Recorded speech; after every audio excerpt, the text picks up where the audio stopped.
For days, Ego hadn't stepped outside. She moved like a ghost in her own home, silent, pale, and shrinking. Her footsteps were faint, her voice non-existent. She washed the dishes without a sound, swept the compound with vacant eyes, and then vanished back into her room like a shadow, fading into night. The once lively girl who used to fill the house with songs and laughter had disappeared, leaving behind someone hollow and haunted. Her parents watched helplessly as their daughter unraveled. She wasn't eating, she barely slept. Her body thinned, her cheeks sucked in, and her eyes, those beautiful, hopeful eyes, now looked like they belonged to someone much older, someone who has seen too much pain. Then one quiet morning, just as the sun peeked through the window slits, a gentle knock came at her door.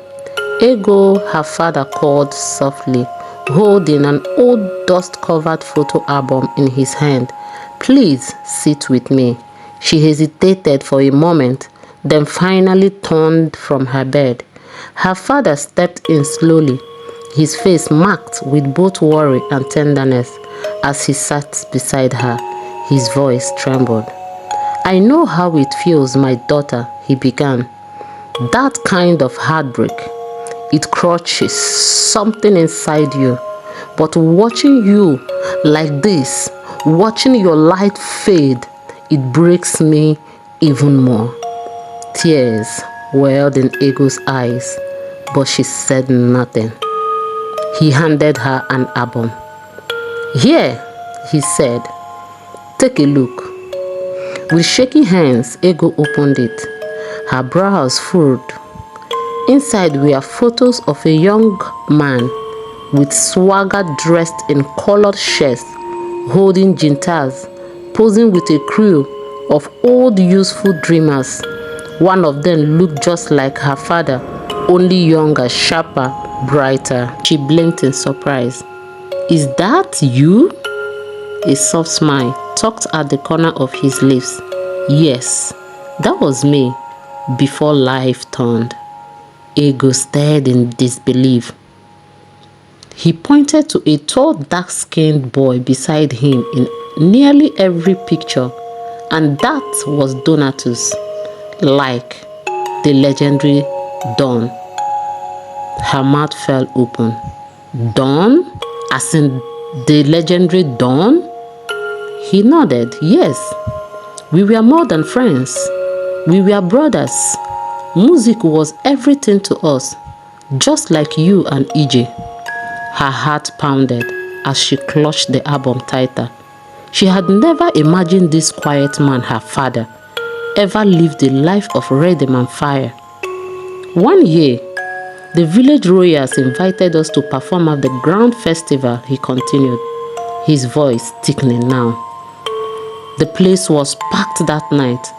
We were electric. After the show, a rich man pulled me aside, said he wanted to take me to the city, sponsor my music career. I told him no, that I wouldn't go without Donatus. He said the offer was for me alone. I refused. I kept his address. I showed Donatus the paper. Right in front of him, I folded it and tucked it into a book. 3 days later, I went to Donatus' house as usual. His mother said he had traveled to visit relatives. That didn't sit right with me. He hated that village. A week later, she said he'd moved to the city and that I should stop coming. I rushed home, tore my shelf apart, looked inside the book where I kept the man's address. It was gone. I tried to believe it was a mistake. But weeks later, I heard his voice on the radio, singing my songs I wrote with my own pen and hope. That's when I knew. I tried to see him, talk to him, but by then, he was already the Don, surrounded by bodyguards. He never looked back. I drank. I broke. I watched the dreams die in front of me. That life, it vanished. But then, your mother, your strong, fearless mother, told me she was pregnant with you. And for the first time, I wanted to fight again. Not for music, for you. He turned to her now, his eyes fierce with truth. Ego, I let grief win. I let betrayal silence me. But you still have time. Don't let this heartbreak steal your destiny. You are not alone. We are still here. We still believe in you. The dam inside Ego burst. She fell into her father's arm, weeping from a place so deep, even she didn't know existed. And he held her like the world depended on it. I have to go to work now, he whispered before walking out. The room was quiet again, but something had changed. Ego looked down at the photo album, still open on the floor. Her eyes brushed over the face of the younger version of her father. And then, like sunrise breaking through clouds, something in her shifted. She stood up, steady, wiped her tears, walked to the bathroom and scrubbed her face, clean of sorrow.